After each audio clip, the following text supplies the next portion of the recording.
नमस्कार, स्वागत है आप सभी का हमारे खास शो गेम्स ऑफ गद्दी में। मैं हूं नीलू। तो प्रियंका गांधी ने उत्तर प्रदेश में महिला कार्ड खेलकर नई रणनीति और राजनीति की शुरुआत कर दी है।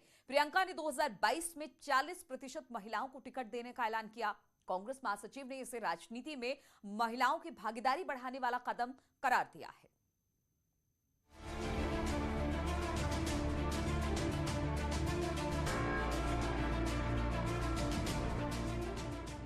उत्तर प्रदेश में कांग्रेस का आधार मजबूत करने और पार्टी की खोई हुई साख वापस लाने के लिए प्रियंका गांधी ने महिला ब्रिगेड के सहारे नई सियासी बिसात बिछाई है। कांग्रेस महासचिव ने 2022 के विधानसभा चुनाव में महिलाओं को 40% टिकट देने का ऐलान किया है। हमने तय किया है कि आने वाले विधानसभा चुनाव में उत्तर प्रदेश में कांग्रेस पार्टी 40% टिकट महिलाओं को देगी। हमारी प्रतिज्ञा है कि महिलाएं उत्तर प्रदेश की राजनीति में पूरी तरह से भागीदार होंगी। प्रियंका का नया प्लान कांग्रेस को कितना मजबूत करेगा ये तो नहीं कहा जा सकता, लेकिन 32 साल से यूपी की सत्ता में वापसी के लिए संघर्ष कर रही पार्टी बहुत कुछ नया होने की उम्मीद कर रही है। प्रियंका गांधी जी का एक बहुत बड़ा ऐलान है, एक ऐतिहासिक फैसला है। इसकी सराहना की जानी चाहिए, इसका समर्थन किया जाना चाहिए, इसका स्वागत किया जाना चाहिए। और मुझे लगता है कि 40% महिलाओं को जो टिकट देने का आज फैसला प्रियंका गांधी जी ने किया है, ये इस देश की राजनीति पे बहुत बड़ा प्रभाव डालेगा। 2022 की चुनावी जंग के लिए महिलाओं को मौका देकर प्रियंका गांधी ने आधी आबादी के बीच सीधा संदेश देने की कोशिश की है। प्रियंका ने राजनीति में महिलाओं को आगे बढ़ाने के लिए भविष्य में और बड़े कदम उठाने का भी दावा किया है। एक सकारात्मक कदम है, ठीक है। उसको ऑब्वियसली पॉलिटिकल ओपोनेंट्स को तो नकारात्मक नज़रिए से देखना ही है। हम जो भी करें तो वो भी करके देखें, वो कोई नया स्टेप लेके देखें, है ना। मेरा प्रयास ये है कि पॉलिटिक्स का मकसद एक्चुअली विकास है, चेंज है, समाज में समता है, ये मकसद है। आज क्या बन गया है? आज पॉलिटिक्स में सत्ता में आओ, जो भी करना है कर लो, कोई तुम्हारे को रोकने वाला नहीं है। कांग्रेस की रणनीति यूपी में महिला मतदाताओं के बीच ज्यादा से ज्यादा पकड़ बनाने की है। इसीलिए प्रियंका गांधी ने अपने फैसले को सीधा उत्तर प्रदेश की महिलाओं से जोड़कर एक और कदम आगे बढ़ने की कोशिश की है। मैंने नोटिस करना शुरू किया कि ये जो लड़कियां हैं वो आज लड़ना चाह रही हैं, चुपचाप से नहीं सहना चाह रही हैं जो हो रहा है उनको। उनमें ये लड़ने की शक्ति है और लड़ने की इच्छा है। तो मुझे आस्ते आस्ते उस इंसिडेंट से लगने लगा कि जो बार बार जहाँ मैं जा रही हूँ मैं देख रही हूँ कि महिला अपनी परिस्थिति को एक्सेप्ट नहीं करना चाह रही है, कि सोसाइटी इतनी बुरी तरह ट्रीट कर रहा है, कि हर जगह संघर्ष है। चुनावी समर में प्रियंका गांधी ने नई शुरुआत की है और इसके सहारे ही वो 2022 में कांग्रेस की बेहतर सियासी सेहत की उम्मीद कर रही हैं। अब देखना होगा कि उनकी नई रणनीति से यूपी के सियासी समीकरण कितना बदलते हैं। Bureau report, news 18।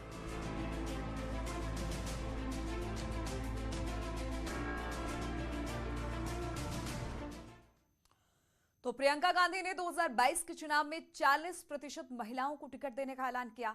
अब जरा समझिए उत्तर प्रदेश की मौजूदा विधानसभा में महिलाओं का कितना प्रतिनिधित्व है। 2017 की बात की जाए तो 2017 चुनाव में बीजेपी से 35 महिलाओं ने जीत दर्ज की।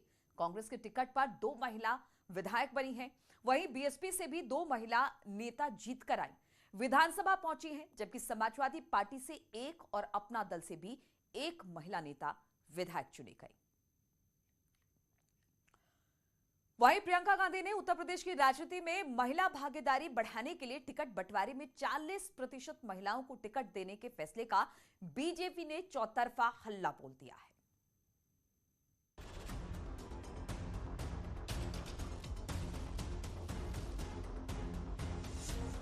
यूपी में विधानसभा चुनाव में 40% टिकट महिलाओं को देने के प्रियंका गांधी और कांग्रेस के फैसले पर दिल्ली से लेकर लखनऊ तक बीजेपी ने एक सुर में निशाना साधा और इसे परिवार का पिटा हुआ पॉलिटिकल प्रयोग बताया। 2 हंसों की जोड़ी आई थी। अब उत्तर प्रदेश में कह रहे हैं कि 2 हंसों की जोड़ी बिछड़ गई रे, गजब है रामा गजब है। अब जो है वो दूसरा परिवार का पॉलिटिकल प्रयोग चल रहा है। तो इस तरह के परिवार के पिटे हुए पॉलिटिकल प्रयोग से जो है वो किसी को स्थान नहीं मिलता। इसलिए चलने दीजिए, प्रयास करने दीजिए, प्रयोग करने दीजिए। आज जो है वो परिवार के घोंसले में सिमटी हुई पार्टी अगर प्रयोग में आई है तो किसी को बुराई क्या आपत्ति हो सकती है। यूपी में कांग्रेस के संगठन की हालत किसी से छुपी नहीं है। प्रियंका पिछले काफी समय से संगठन मजबूत करने के लिए जद्दोजहद कर रही हैं, लेकिन अभी तक उनको कोई खास सफलता नहीं मिलती दिख रही है। यूपी के कैबिनेट मंत्री सतीश महाना ने तंज कसते हुए कहा कि 403 सीटों वाले यूपी में कांग्रेस के पास उम्मीदवारों का टोटा है, इसलिए 10,000 रुपए का चंदा मांगकर आवेदन मांगे जा रहे हैं। जिनको यही नहीं मालूम कि उनकी विधानसभा में कौन प्रत्याशी चुनाव लड़ने की स्थिति में है, लड़ेगा कि नहीं लड़ेगा, जीतेगा कि हारेगा, ये बात की बात है।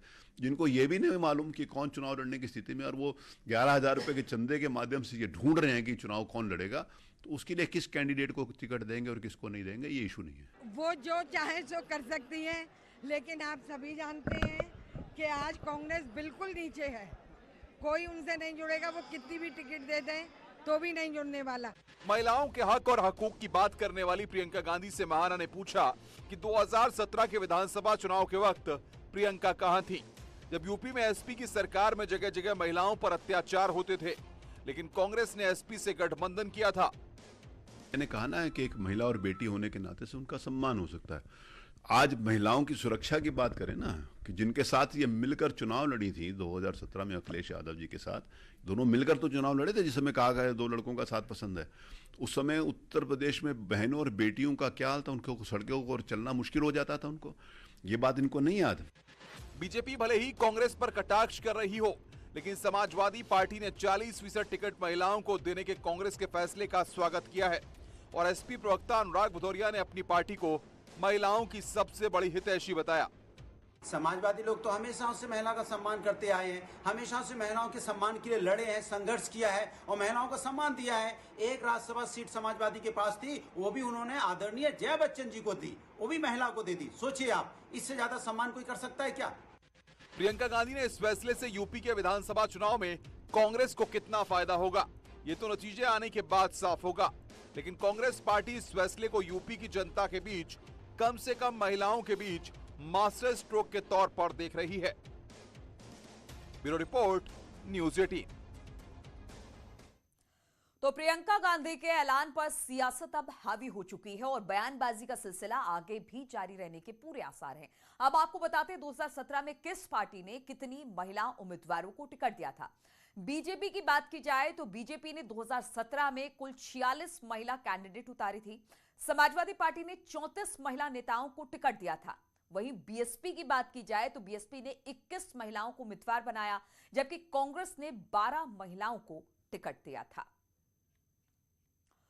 और उत्तर प्रदेश में चल रही चुनावी जंग के बीच चाचा शिवपाल यादव ने भतीजे अखिलेश यादव को एक बार फिर से चेतावनी दे दी है। शिवपाल ने साफ किया कि अगर समाजवादी पार्टी ने पीएसपीएल से गठबंधन नहीं किया तो उनका जीतना बहुत मुश्किल हो जाएगा। यानी शिवपाल यादव ने गठबंधन के लिए एक बार फिर से समाजवादी पार्टी की ओर हाथ बढ़ाया है। हालांकि अखिलेश यादव चाचा शिवपाल को सम्मान देने की बात लगातार करते रहे हैं, लेकिन गठबंधन कैसे होगा, अब कब होगा, इस पर उलझन अब भी बरकरार है।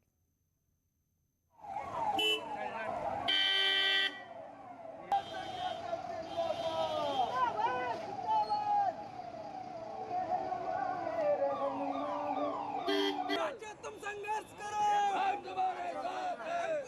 जिंदाबाद जिंदाबाद जिंदाबाद।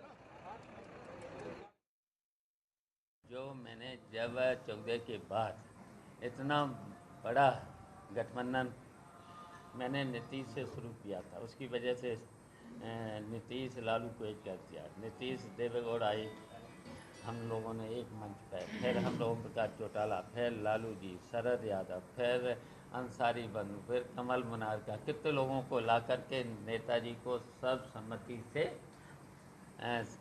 अध्यक्ष। और देखिए ज़रूरत है इस समय, सब ज़रूरत है समान विकास, और इसलिए ज़रूरत है कि भारतीय जनता पार्टी को हटाने में आसानी होगी, इसलिए ज़रूरत है। और विवादित वीडियो वायरल होने के बाद अपना दल के सांसद पकौड़ी लाल कोल मीडिया के सामने आए और कहा कि हर वर्ग के समर्थन से ही वो सांसद चुने गए। वायरल वीडियो से न केवल वो आहत हैं बल्कि माफी भी मांगते दिखाई दिए। तो जिस तरह से पकौड़ी लाल का विवादित वीडियो सामने आया था, अपना दल के जो अध्यक्ष आए उन्होंने भी कहा था कि इस तरह के विवादित बोल से बचना चाहिए अपना दल के नेताओं को। और अब हम आपको बता दें कि पकौड़ी लाल ने इस पर कहा कि वो इससे काफी ज्यादा आहत है वायरल वीडियो से, और सिर्फ आहत ही नहीं बल्कि माफी भी मांगते हैं वो लोगों से।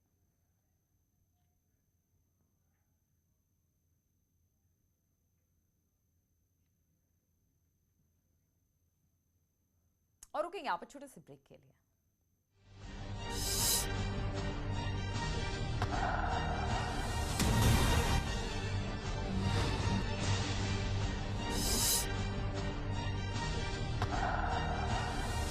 से समझा बुझा कर नीचे